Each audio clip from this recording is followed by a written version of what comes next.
खालिद बिन अल वलीद के इस्लाम कबूल करने के महज 3 महीने बाद उनकी तलवार अभी थमी भी नहीं थी कि जंग के ढोल ने उन्हें फिर से पुकार लिया।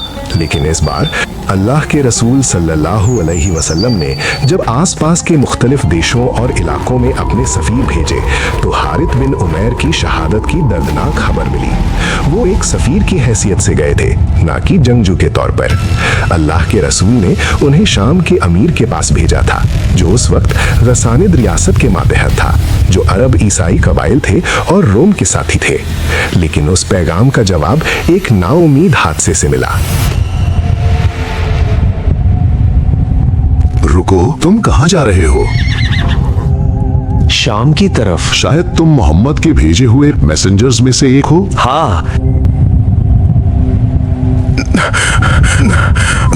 मैं अल्लाह के रसूल का भेजा हुआ कासिद हूँ। लानत है तुम पर! तुम्हारी इतनी हिम्मत कि तुम हमारी सरहद पर कदम रखो। ये मुसलमानों के खिलाफ खुला ऐलान जंग था। रसूल अल्लाह सल्लल्लाहु अलैहि वसल्लम को इस पर सख्त गुस्सा आया और उन्होंने अपने सफ़ीर के कत्ल का बदला लेने के लिए 3000 मुजाहिदों का एक लश्कर तैयार किया। उन्हें फौरन शाम की तरफ निकलने और सफ़ीर के कातिल को ढूंढकर बदला लेने का हुक्म दिया गया। उन्होंने जैद बिन हारिसा को अमीर यानी कमांडर मुकर्रर किया और फरमाया कि अगर जैद शहीद हो जाए तो जाफर बिन अबी तालिब कमान संभाले, और अगर जाफर भी शहीद हो जाए तो अब्दुल्लाह बिन रवाहा रज़ियल्लाहु अन्हु अमीर होंगे। हमारे हीरो खालिद इस बार मुसलमानों के लश्कर में एक आम सिपाही की तरह शामिल थे, जबकि इससे पहले की हर जंग में वो खुद एक बड़े कमांडर रहे थे। लेकिन अल्लाह के रसूल की इस फैसले में एक गहरी हिकमत छुपी थी। मुसलमानों का लश्कर उत्तर यानी नॉर्थ की तरफ निकल पड़ा और शाम की सरहद पर मौजूद मान तक पहुंच गया। ये क्या देख रहा हूँ मैं? इतनी बड़ी फौज। मौत सर पर है, भागो, फौरन अमीर को खबर दो, जल्दी। सरकार, मुसीबत आ गई। मोहम्मद की फौज, वो लोग आ गए हैं। इतनी जल्दी? यकीनन ये मोहम्मद की ही फौज होगी। चलो अभी के अभी पीछे हटो।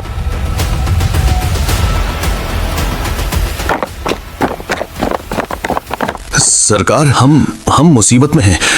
वो लोग आ चुके हैं। तो आखिर ये लोग अपनी तबाही के लिए खुद ही चल कर आ गए। सुनो, हेराक्लियस को खत लिखो, शिकार जाल में है, हमें और फौज चाहिए ताकि आज इनका वजूद मिटा दिया जाए। रोम के बादशाह हेराक्लियस ने इस मामले को सिर्फ एक बदला नहीं समझा, बल्कि इसे अपनी सरहदों के लिए एक बड़ा खतरा माना। उसने गस्सानिद कबाइल की मदद के लिए एक बड़ी सेना भेजी।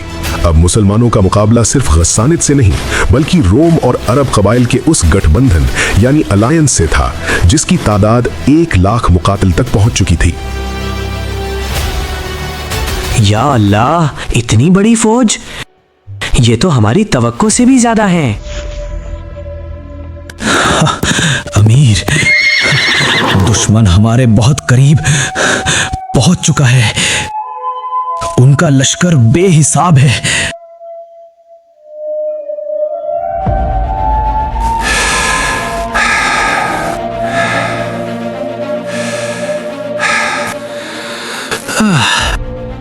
मेरी कौम के लोगों, जिस शहादत से, जिस मौत से तुम आज डर रहे हो, खुदा की कसम, ये वही तो है जिसे पाने के लिए तुम अपने घरों से निकले थे।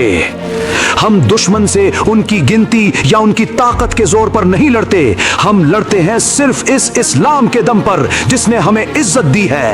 तो उठो, या तो दुश्मन पर फतेह होगी या फिर शहादत। अल्लाहु अकबर। इस तरह मुसलमानों का लश्कर मूतह की तरफ बढ़ा। मूतह गांव के पूरब में दोनों फौजें आमने सामने थीं। 3000 मर्द रोम और गस्सानिद के उस बड़े लश्कर के सामने खड़े थे।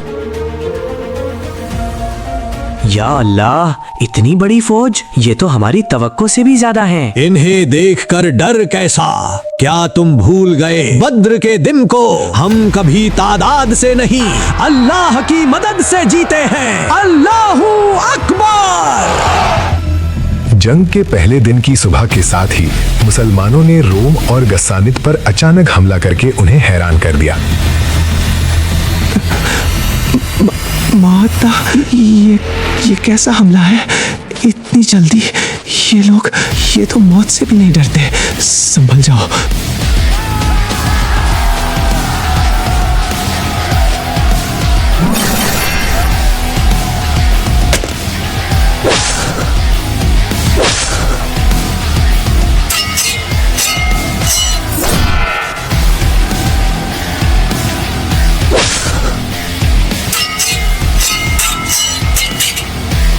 जंग का पहला दिन मुसलमानों की साफ बरतरी यानी एज के साथ खत्म हुआ, लेकिन जंग अभी फैसला कुन मोड़ पर नहीं पहुंची थी। दुश्मन की तादाद इतनी ज्यादा थी कि उन्हें गिना नहीं जा सकता था। सिर्फ कुछ हजार अरब? वक्त चिल्लाने का नहीं, सोचने का है। मेरी वहां इतनी बड़ी ये फौज कोई आम कबीला नहीं है। उनके सामने एक दिन भी नहीं टिक सकी। क्या तुमने उन्हें देखा था? वो लड़ रहे थे या मौत से खेल रहे थे? जनरल, मैंने अपनी आंखों से देखा है, उनका हर एक सिपाही हमारी पूरी फौज पर भारी है। वो मौत से नहीं डरते, वो इंसान नहीं, कोई और ही मखलूक है। यहाँ रोमन सेना को एहसास हुआ कि उनका सामना किसी आम फौज से नहीं बल्कि एक ऐसे अकीदे से है जो कभी टूट नहीं सकता। अगले कुछ दिनों तक यही सिलसिला चलता रहा। मुसलमानों की तरफ से सख्त दबाव था, लेकिन जंग का नतीजा अभी तक नहीं निकला था। ये कोई आम कबीला नहीं है, ये एक तूफान है। अगर हमने अपनी स्ट्रेटेजी नहीं बदली तो कल का सूरज हमारी तबाही लेकर आएगा।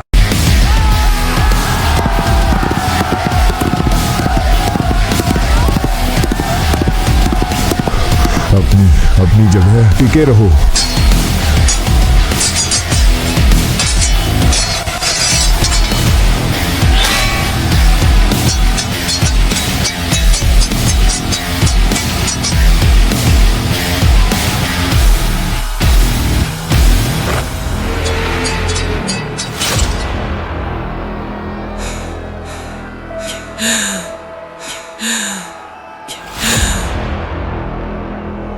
जैद तब तक लड़े जब तक जख्मों ने उन्हें निढाल नहीं कर दिया। चारों तरफ से उन पर नेज़े बरसे और वो शहीद हो गए। अशहदु अल्ला इलाहा इल्लल्लाह व अन्ना मुहम्मदन रसूलुल्लाह।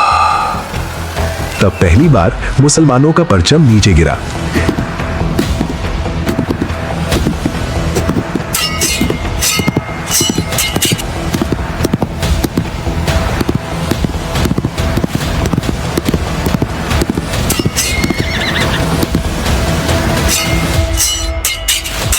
जाफर बिन अबी तालिब रदी अल्लाह अन्हु ने बहादुरों की तरह जंग की। उनका दाया हाथ कटा तो उन्होंने परचम बाएं हाथ में थाम लिया। जब बायां भी कट गया तो उन्होंने अपने दोनों कटे हुए हाथों से परचम को सीने से लगा लिया। परचम तब तक नहीं गिरा जब तक वो शहीद नहीं हो गए। अब्दुल्ला बिन रवाहा आगे बढ़े, ये जानते हुए कि वो शहादत की तरफ बढ़ रहे हैं। मेरे नफ्स, मैंने कसम खाई है कि तुझे इस मैदान में उतरना ही होगा, चाहे तू इसे पसंद करे या ना पसंद करे। मुझे क्या हुआ है कि मैं तुझे जन्नत से कतराते हुए देख रहा हूँ। तू तो हमेशा से पुरसुकून रही है। देख, दुश्मन जमा हो चुके हैं, उनकी तलवारें निकल चुकी हैं। ऐ नफ्स, अगर तू आज कत्ल नहीं की गई तो क्या तुझे लगता है कि तुझे मौत नहीं आएगी? मौत तो एक दिन आनी ही है। आज वो वक्त तेरे सामने है जिसका तुम परसों से इंतजार कर रही थी। तो उठो और टूट पड़ो इन पर। अल्लाहु अकबर। तीसरे कमांडर भी गिर गए और परचम एक बार फिर नीचे आ गया। एक ही पल में मुसलमानों ने अपने तीनों कमांडर्स को खो दिया। सफों में अफरा तफरी मचने लगी और कुछ लोग पीछे हटने लगे। तब खालिद बिन अल वलीद आगे बढ़े।